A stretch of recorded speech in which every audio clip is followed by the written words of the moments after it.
ಧನುಸ್ಸು ರಾಶಿ ನಿಮ್ಮ ವ್ಯಾವಹಾರಿಕವಾದಂತಹ ಕೆಲವು ವಿಚಾರಕ್ಕೆ ಮಧ್ಯವರ್ತಿಗಳಿಂದ ಸಮಸ್ಯೆ ಆಗುತ್ತೆ, ತೊಂದರೆಯಾಗುತ್ತೆ. ಹಣದ ವಿಚಾರಕ್ಕೆ ಅಲ್ಲಿ ಏನೋ ಗಲಾಟೆಗಳಾಗುವಂತಹ ಸಾಧ್ಯತೆ ಹೆಚ್ಚಾಗಿರುತ್ತೆ. ಹಣ ಬರುತ್ತೆ, ಅಪಮಾನವೂ ಬರುತ್ತೆ. ಎರಡರಲ್ಲಿ ಯಾವುದನ್ನು ನೀವು ಆಯ್ಕೆ ಮಾಡಿಕೊಳ್ಬೇಕು ಅನ್ನುವಂಥದ್ದು ಗೊಂದಲವಾಗುತ್ತೆ. ಪ್ರಯತ್ನಪೂರ್ವಕವಾಗಿ ಸಂತೋಷವನ್ನು ಪಡಬೇಕಾಗತ್ತಷ್ಟೇ. ಸ್ವಾಭಾವಿಕವಾದಂತಹ ಸಂತೋಷ ಅಲ್ಲ.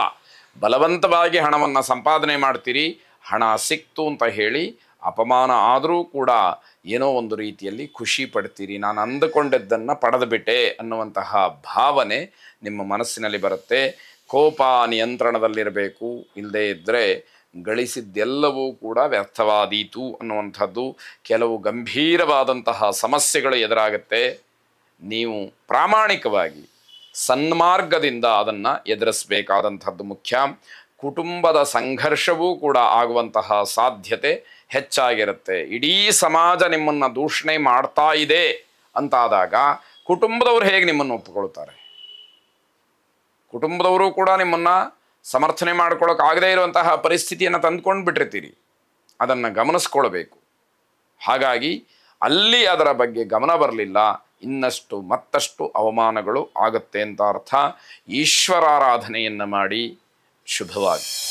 ಮಕರ ರಾಶಿ ವಾದ ವಿವಾದಗಳ ಸುಳಿಯಲ್ಲಿ ಸಿಗಹಾಕ್ಕೊಳ್ತೀರಿ. ಇಲ್ಲದೇ ಇರತಕ್ಕಂತಹ ವಿಷಯವನ್ನು ಮುನ್ನೆಲೆಗೆ ತಂದು ವಾದ ಮಾಡಲಿಕ್ಕೆ ಹೋಗ್ತೀರಿ. ನಿಮ್ಮ ಹತ್ರ ಯಾವ ಮಾಹಿತಿಯೂ ಕೂಡ ಇಲ್ಲದೇ ಇರತಕ್ಕಂಥದ್ದು, ಅವಮಾನವನ್ನು ಅನುಭವಿಸ್ತೀರಿ ಎನ್ನುವಂಥದ್ದು. ದಾಂಪತ್ಯದಲ್ಲಿ ಅಭಿಪ್ರಾಯ ಭೇದ, ಹಾಗೆ ಜಗಳ, ದ್ವೇಷಕ್ಕೆ ಕಾರಣ, ಪ್ರತಿ ಕ್ಷಣವೂ ಕೂಡ ನಿಷ್ಠೂರವನ್ನು ಮಾಡ್ತಕ್ಕಂತಹ ಮನಸ್ಥಿತಿ, ಇವೆಲ್ಲವನ್ನು ನೋಡಬೇಕಾಗತ್ತೆ.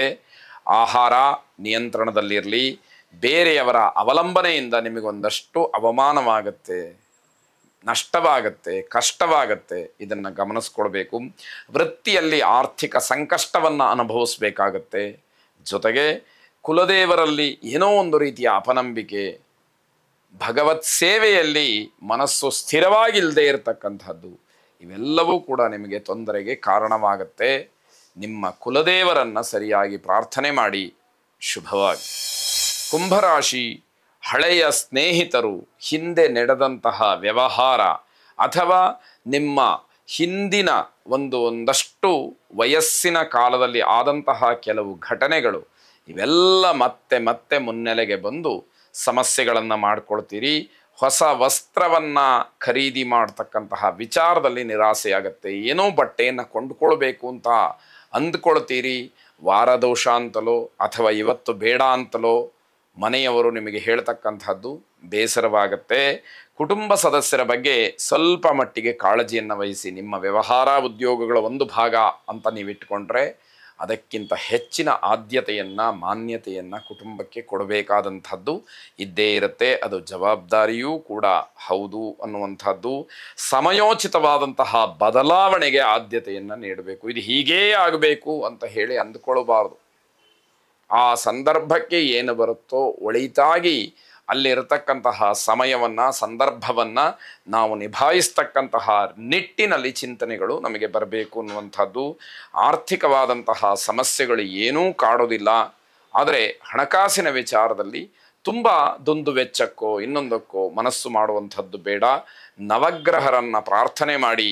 ನಮಃಸೂರ್ಯಾಯ ಚಂದ್ರಾಯ ಮಂಗಲಾಯ ಬುಧಾಯ ಚ ಗುರು ಶುಕ್ರ ಶನಿಭ್ಯಶ್ಚ ರಾಹವೇ ಕೇತವೇ ನಮಃ ಎಂಬ ಪ್ರಾರ್ಥನೆ ನಿಮ್ಮದಾಗಿರಲಿ.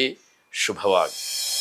ಕೊನೆಯದಾಗಿ ಮೀನರಾಶಿ, ಮಕ್ಕಳ ಜೊತೆಯಲ್ಲಿ ನಿಮ್ಮ ಅಮೂಲ್ಯವಾದಂತಹ ಸಮಯವನ್ನು ಕಳೆಯೋದಕ್ಕೆ ಅವಕಾಶ ಇದೆ.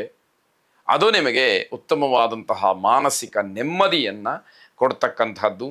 ಸಹೋದರರ ಸಹಕಾರ ಸಿಕ್ಕತ್ತೆ. ಅಣ್ಣ ತಮ್ಮ, ಅಕ್ಕ ತಂಗಿ ನಿಮ್ಮ ಎಲ್ಲ ಕೆಲಸಗಳಿಗೆ, ನಿಮ್ಮೆಲ್ಲ ನಿರ್ಧಾರಗಳಿಗೆ ಸಹಕಾರವನ್ನು ನೀಡ್ತಾರೆ ಅಂತಕ್ಕಂಥದ್ದು. ಯಾವುದೇ ರೀತಿಯ ಹೊಸ ವ್ಯವಹಾರಗಳನ್ನು ಈ ದಿವಸ ಮಾಡಬೇಡಿ ಅನ್ನುವಂಥದ್ದು ಸಲಹೆ. ದಿವಸ ಚೆನ್ನಾಗಿದೆ, ನನಗೆಲ್ಲ ಅನುಕೂಲ ಇದೆ, ಎಲ್ಲರೂ ಕೂಡ ಹೇಳ್ತಾ ಇದ್ದಾರೆ ಅಂತ ಹೇಳಿ ನೀವೇನಾದರೂ ತೀರ್ಮಾನ ಮಾಡಿದರೆ ಗ್ರಹಗತಿಯ ದೃಷ್ಟಿಯಿಂದ ಆಗಬೇಕಾದಂತಹ ನಷ್ಟಗಳನ್ನು, ಕೆಟ್ಟ ಫಲಗಳನ್ನು, ದುಷ್ಫಲಗಳನ್ನು ಅನುಭವಿಸಬೇಕಾದಂಥದ್ದಿರುತ್ತೆ. ವೃತ್ತಿಯಲ್ಲಿ ಸ್ವಲ್ಪ ಮಟ್ಟಿಗೆ ವ್ಯತ್ಯಾಸಗಳಾಗ್ತಕ್ಕಂಥದ್ದು, ಹಳೆಯ ನೆನಪಿನಿಂದ ಒಂದಷ್ಟು ಸಂತೋಷ ಸಿಕ್ಕತ್ತೆ. ಯಾವುದೋ ಒಂದು ಖುಷಿಯಾಗಿದ್ದಂತಹ ಸಂದರ್ಭ ಮತ್ತೆ ಮುನ್ನೆಲೆಗೆ ಬರುತ್ತೆ. ಮನಃಪಟಲದಲ್ಲಿ ಅದು ಏನೋ ಒಂದು ರೀತಿಯ ಸಂತೋಷದ ಅನುಭವವನ್ನು ನಿಮಗೆ ತಂದು ಕೊಡ್ತಕ್ಕಂಥದ್ದು. ಹಣದ ವಿಚಾರದಲ್ಲಿ ಸಣ್ಣ ಪುಟ್ಟ ಸಮಸ್ಯೆಗಳಾಗತ್ತೆ, ಅದನ್ನು ಗಮನಿಸ್ಕೊಳ್ಬೇಕು. ನೀವೇ ಅದನ್ನು ಮಾಡಿಕೊಳ್ಳುವಂಥದ್ದಾಗತ್ತೆ. ಎಚ್ಚರಿಕೆಯಿಂದ ಇದ್ದರೆ ಅದರಿಂದ ತಪ್ಪಿಸ್ಕೊಳ್ಬಹುದು ಅಂತಕ್ಕಂಥದ್ದು. ಮಹಾಲಕ್ಷ್ಮಿಯನ್ನು ಪ್ರಾರ್ಥನೆ ಮಾಡಿ.